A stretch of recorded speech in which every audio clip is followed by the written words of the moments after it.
Webuye na Bungoma kwa ujumla na Western Province haijawahi kuwa safe.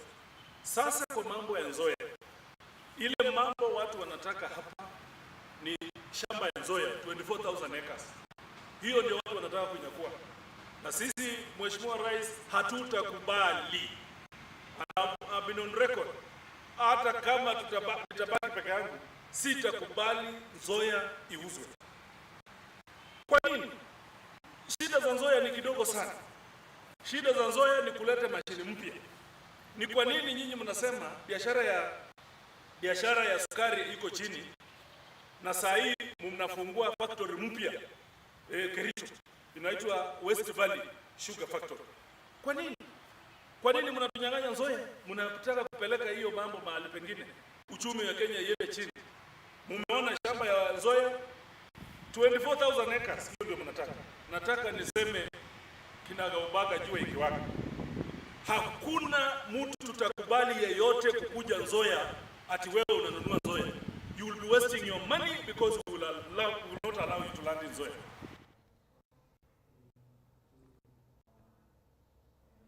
Right now, too much as Azimio anti-government protests, and Azimio leader Raila will have a major, quite a lot on his plate today, Monday, and this coming Thursday, as he plans to have 2 days per week to hold the Azimio anti-government protests. But then, what does really, what is on his plate?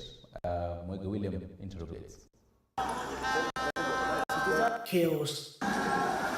Running battles between protesters and the police defined the first ever civil unrest organized by five-time presidential candidate Raila Odinga since the time in the year 2018 when he was perceived to have joined the government of the day after a long time. He had been in government during both the era of former presidents, the late Moi Kibaki and the late Daniel Arap Moi.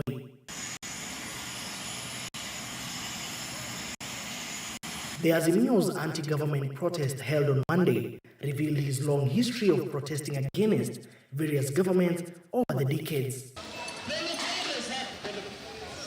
Raila Odinga's call for mass action can be traced back to 1997 when he led a significant resistance movement against the then President Daniel Moi.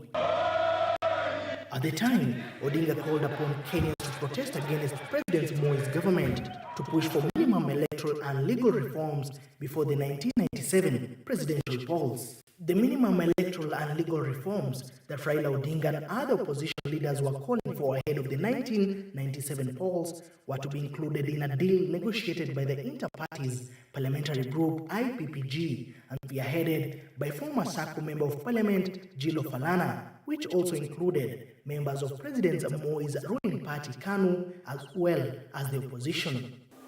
The IPPG was nothing more or less than the ganging up of people in parliament against those who are outside. That's all.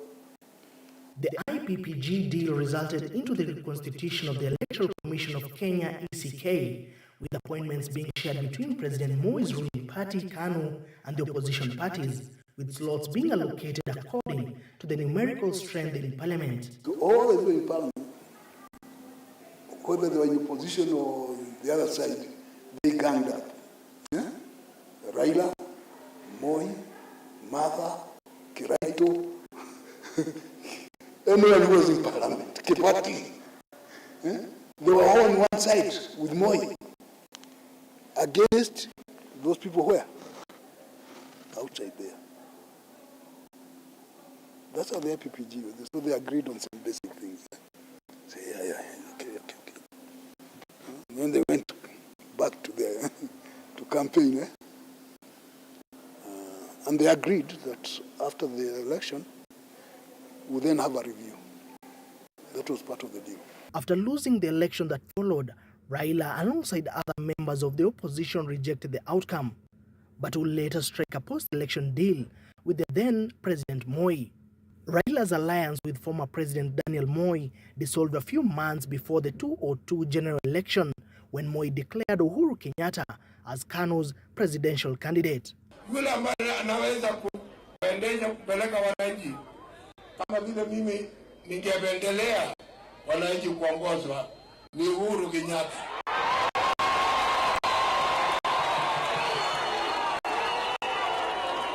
Raila joined the late former President Mwai Kibaki, the late former Vice President Kijana Wamalwa, and former Kitui Governor Charity Ngilu to form the National Alliance of Rainbow Coalition (NAC), and the new outfit won the 2002 elections with a landslide. Shortly after the election, the friction between those loyal to Kibaki and Raila became apparent. In 2005, Raila spearheaded a campaign against proposed Constitution then, and his faction emerged victorious against President Kibaki's administration. During the 2007 presidential election in Kenya, there were allegations of electoral fraud which led to a disputed result. Raila Odinga, who was one of the presidential candidates, called for mass action in protest of the election outcome, which declared Mwai Kibaki as the winner. The violence that ensued resulted in a national crisis, leading to the intervention of the international community. Eventually, a power-sharing agreement was brokered between Raila Odinga and Mwai Kibaki under the National Accord, which ended the violence and established a coalition government. It was under the coalition government that Kenyans got a new constitution in 2010. Look at all the changes that there have been. He was instrumental to them. Usually after losing the election. Usually. And so those people talk about winner take all is the problem. They're either missing the point or being mischievous. Huh? Because that's not the issue. When we passed the 2010 constitution, we were told it's the best in the world. Good. Then what happened? Raila, who led the Code Coalition, pushed for significant reforms within the Independent Electoral and Boundaries Commission (IEBC) ahead of the 2017 elections. He claimed that the Jubilee Party had not won the 2013 presidential election through legitimate means and accused the IEBC, the Supreme Court, and security agencies of being part of a plot to manipulate the election's outcome. Despite his best efforts, Raila was unable to challenge Uhuru Kenyatta's victory in the 2013 election through legal channels. Consequently, Raila and his core principals, including Kalonzo Musyoka of the Wiper Democratic Movement and Moses Wetangula of Ford Kenya, organized several days of protest urging people to occupy the IEBC headquarters in Nairobi. The extensive protest aimed at the IEBC led to a parliamentary effort to modify electoral laws before the 2017 elections. As a result of the negotiated settlement, the previous IEBC commissioners, headed by the chairperson Isaac Hassan, resigned from their posts, opening the door for the selection of Wafula Chebukati-led IEBC team. After the 2017 elections, Raila contested his loss to Uhuru for the second time, and this time he emerged victorious after filing a petition with the Supreme Court. Raila, who ran for election under the NASA coalition with his running mate, Kalonzo Musyoka of the Wiper Party, argued that the compromised IEBC had rigged the election, leading to his defeat. Even though he won the court battle, Raila called for a boycott of the repeat election that the Supreme Court had ordered, which resulted in violence in different parts of the nation. Demonstration spree is essentially Raila's thing, because he's the one who says, I want a demonstration. And he has enough followers to get a demonstration. Why he's doing that? He's a politician. And politicians, when they are down or not doing very well, are expected to come up with ways of reviving their relevance.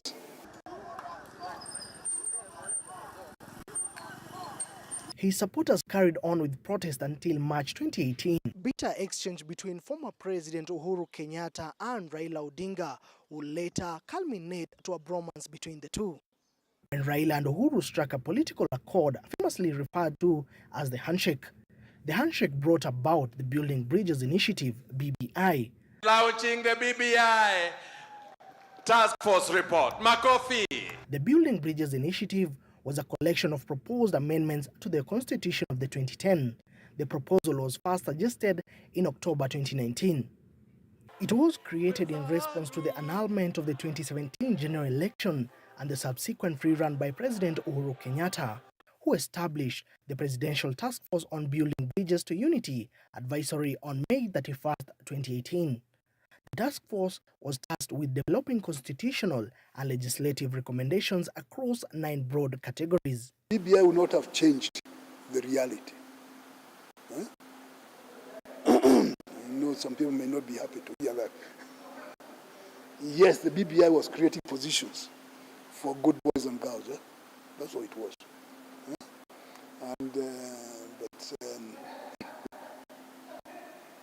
It was, and Ruto seemed to have borrowed a few things. It's created positions that the BBI had talked about. The findings of the Presidential Task Force on Building Bridges to Unity Advisory, which were released in October 2019, were included in the Constitution Amendment Bill that was introduced in November 2020. The bill proposed 78 amendments to 13 of the 18 chapters of the Kenyan Constitution. Following the passage of the bill, a constitutional referendum was scheduled to be held in Kenya in June 2021 as required by the Constitution. The referendum had been approved by 30 out of 47 county assemblies. However, on May 13, 2021, a 5-judge panel of the High Court of Kenya suspended the referendum by declaring the BBI null and void. Odinga, who has led demonstrations against 3 previous regimes, is now up against President William Ruto's just 7 months after the latter took office.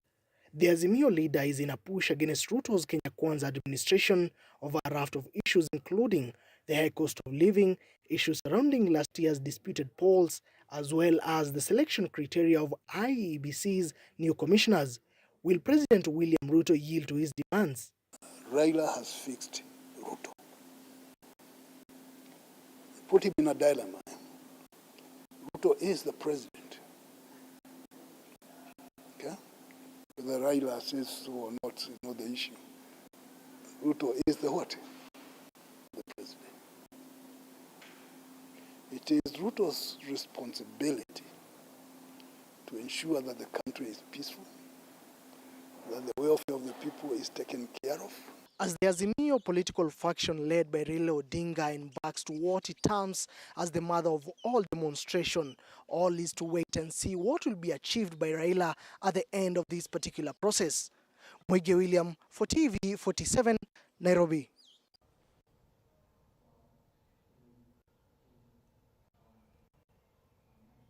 And meanwhile, over 500 widows, lactating mothers and elderly people in Turkana County have received relief food from missionaries.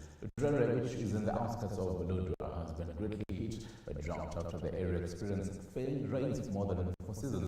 Francis Elim, one of the missionaries distributing the relief food, says the elderly and the disabled are suffering in the remote parts of Turkana, while government is concentrating in distributing relief food along major roads. Elim says there was need for the government to partner with the non-governmental organizations to ensure food aid penetrates to far-flung areas.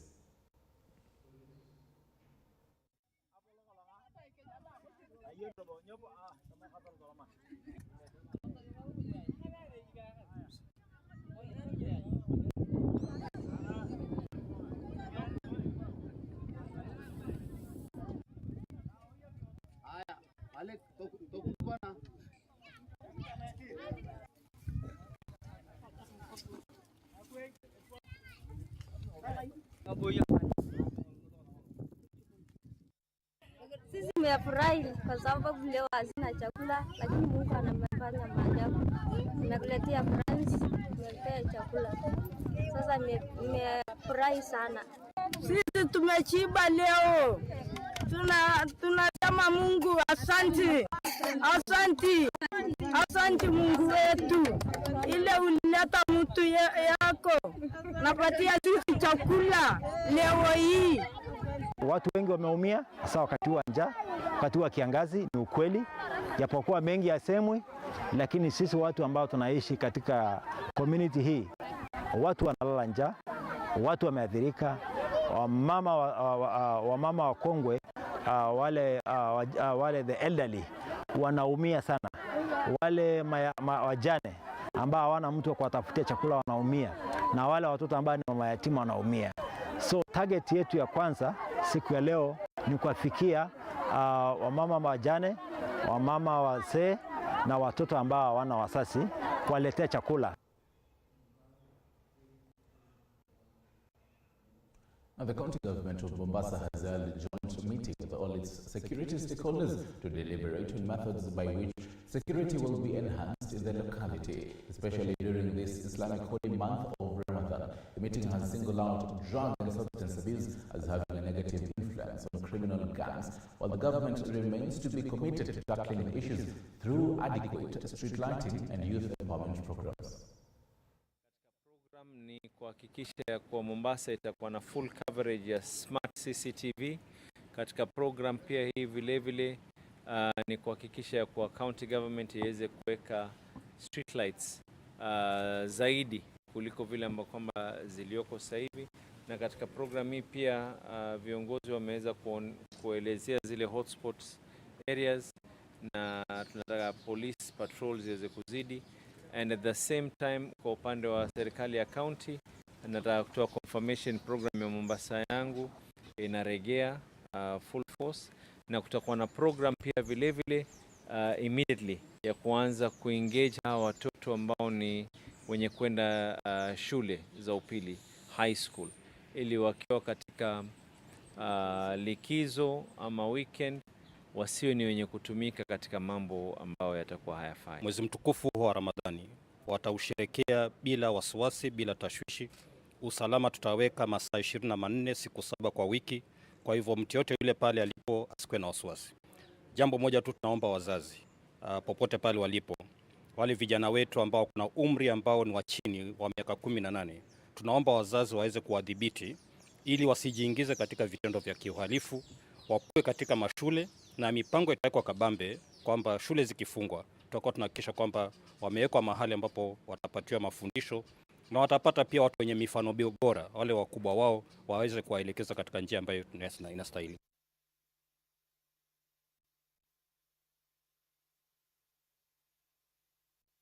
Challenged Area Governor James Rengo and his deputy to sort out the differences that are threatening service delivery. The leaders among them, former Siaya Governor Colonel Rasanga, Ugenya legislator David Osheng, and West Alego elders lament that the two were turning funerals and every public forum to fight each other, adding that something must be done urgently before the situation deteriorates.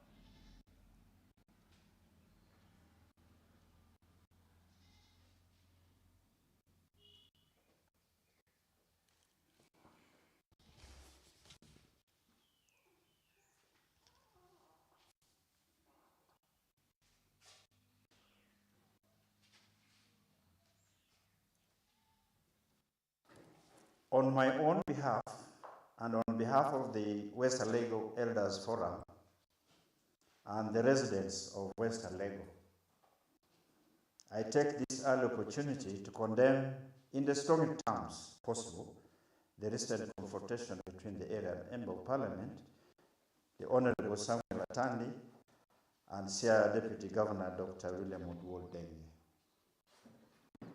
It is bad enough that contrary to the law customs, the disagreements have played out in public burials.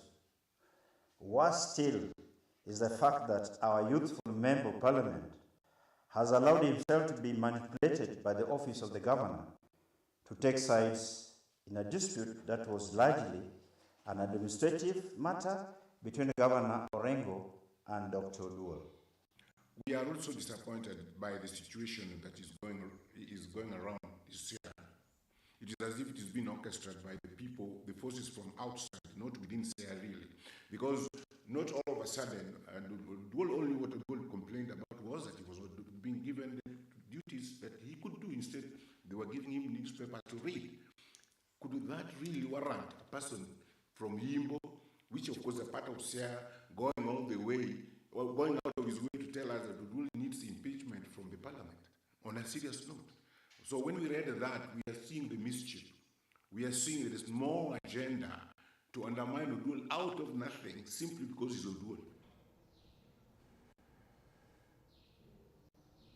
Let's get into matters of security now. And despite the stringent measures set by Interior Cabinet Secretary Professor Kithure Kindiki to flush out bandits in the hideouts by a multi-agency team which includes the KDF, the performance of the operation, which is in its second phase, continues to elicit mixed reactions among residents and leaders, with some lamenting that it has not borne any fruits.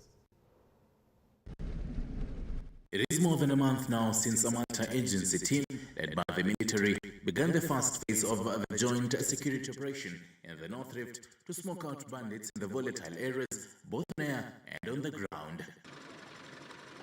The efforts to stop the incessant attacks and deaths continue to elicit mixed reactions among residents and leaders. In Turkana County, the recent streak of attacks, the latest where a student from Turkana College of Business Studies was killed in Kakong, as in the Council of Elders convened this meeting. The elders, however, say that despite a directive by President William Ruto to revamp the disarmament process in the 6 affected counties, they are not yet pleased with the progress of the joint security operation. Hakuna kitu ambao mmefanya. Watu wamekupa kila siku, kwa kila mwezi, na watu nakupa wapya pamoja na mali. We need to sit down, we plan, we map, and see how best we can disarm areas that live within very difficult terrain. Following the directive by Interior CS Professor Kithure Kindiki to have residents living in areas earmarked as bandit hideouts move to other areas, leaders in Baringo County are now calling on well-wishers to chip in and provide aid to those fleeing their homes to avert a humanitarian crisis. Na ndio tunataka tutoe wito kwa mwanaume anaitwa Koome. Wewe ni Inspector General. Wewe ni appointee ya kwanza ambayo uliappointiwa katika chini ya uongozi ya Mheshimiwa Rais William Ruto. Ndugu yangu, sio haki kwamba wewe baada ya rais kuapishwa ukapewa idhini ya kuongoza operation hii na hata ukapewa veta sana. Sheria inakupea independence. Alafu wewe umekaa Nairobi. If you are a government and you have all this, why is bandits defeating you? What sort of leadership in security? Who is messing up? The police are being defeated by bandits. Can the police surrender so that KDF can take over? Now, the Inspector General of Police, Japhet Koome, has sent a stern warning to Azimio leader Raila Odinga and his allies against threatening police officers, further saying that the Azimio anti-government protests are illegal. This even as Azimio leader Raila Odinga and Kenya leader Martha Karua have warned, rather told Inspector General of Police Japhet Koome to arrest them. Listen. Kesho jaribu utakiona. Wherever you are, as the Azimio-One Kenya leaders warm up for what they term as the mother of all demonstrations Monday, the push and pull between them and the police continues to heighten, with Azimio-One Kenya leader Raila Odinga telling off Inspector General of Police Japhet Koome and insisting that he will turn up to lead the opposition protest on Monday. IG Koome asked Kenyans to go to work as usual and conduct their daily commitments, pledging more security officers will be deployed. Hilo nataka kuambia saa huu yeyote ako na huo mpango kesho kuleta vurugu kwa nchi yetu utakipata. Whichever level you are in the society, whichever status. Niko Land Cruiser za kutosha kutupa wewe nyuma ya Land Cruiser. Speaking at the JTM church in Embakasi, the opposition chief told Koome to stop intimidating him with threats for arrest. Last week's demos saw a couple of legislators arrested. Koome wewe koma. Usilete fujo. Usilete vurugu. Unasema ati utaweza kushika kila mtu, mimi niko tayari. Nitakuwa kwenye mstari ya mbele. Bwana Koome Hapana tuma askari, njoo wewe mwenyewe tuonane na wewe. Earlier, IG Kome warned that he will not spare any political leader on the crackdown on protesters Monday. He also told Raila to face him instead of what he called harassing Nairobi Regional Commander Adamson Bungei. Deal with the Kome. I'm ready. I'm the commander of the National Police Service. The buck stops with me. Don't start intimidating my junior officers. Askari, wewe mtumishi ya hawa wananchi. Ile nguo unavaa ni usuri yao. Hiyo bunduki na pepa usuri yao. The Raila-led coalition will be holding its dawn to dusk protests in Nairobi and other parts of the country on Monday at a time when President William Ruto will be in Berlin, Germany. Flora Limuki, TV 47.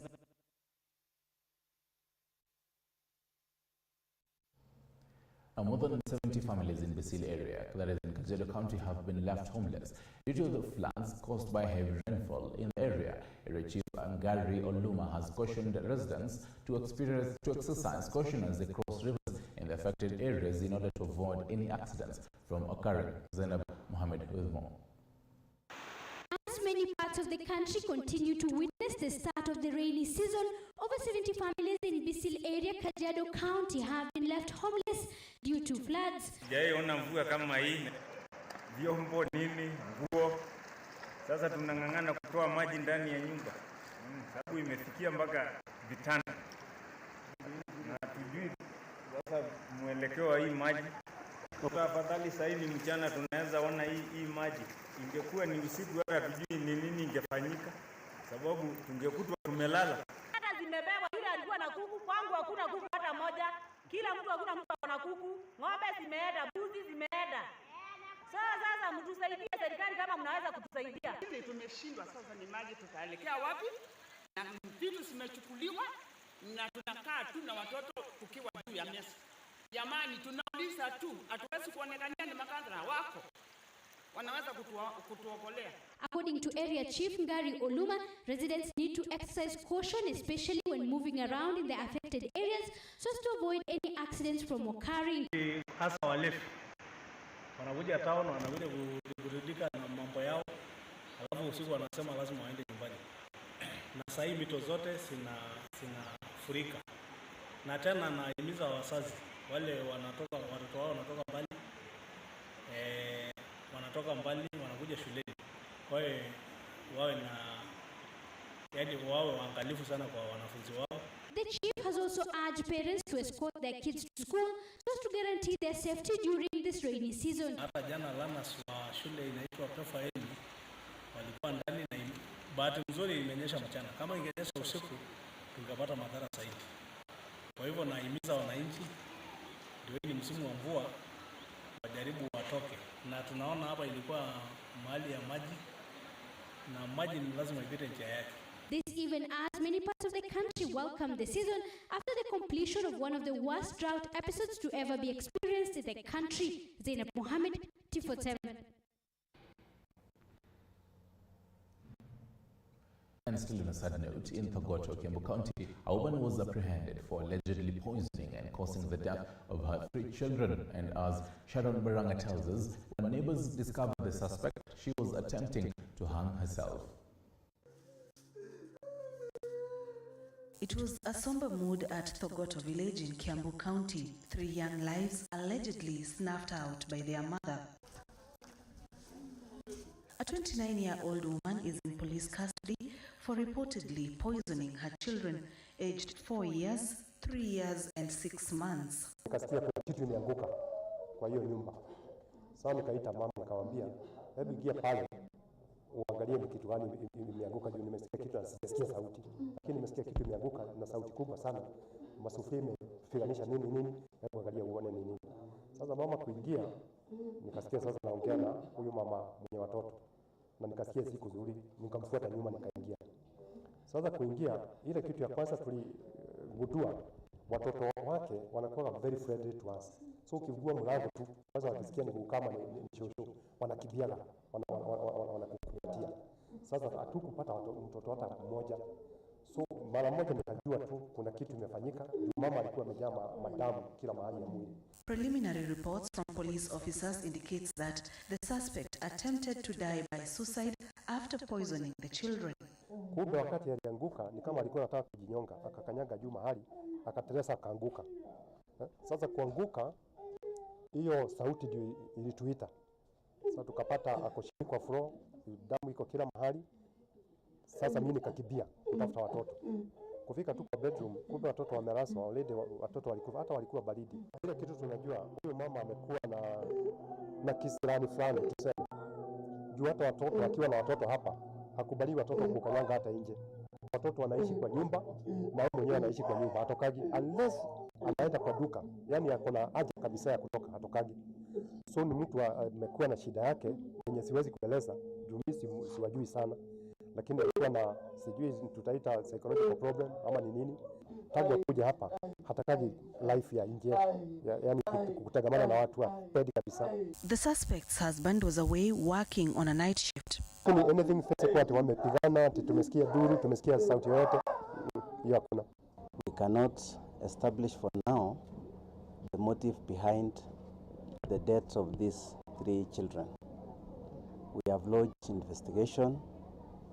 The mother wanted to take her life, but luckily the neighbors came to rescue her, and we have her in our custody.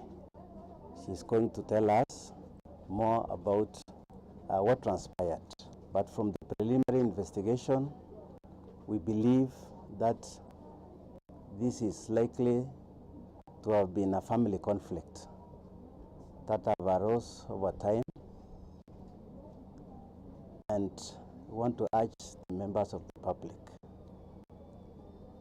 especially the young couples, that they must look for avenues of solving their issues amicably without necessarily taking the life of the innocent children.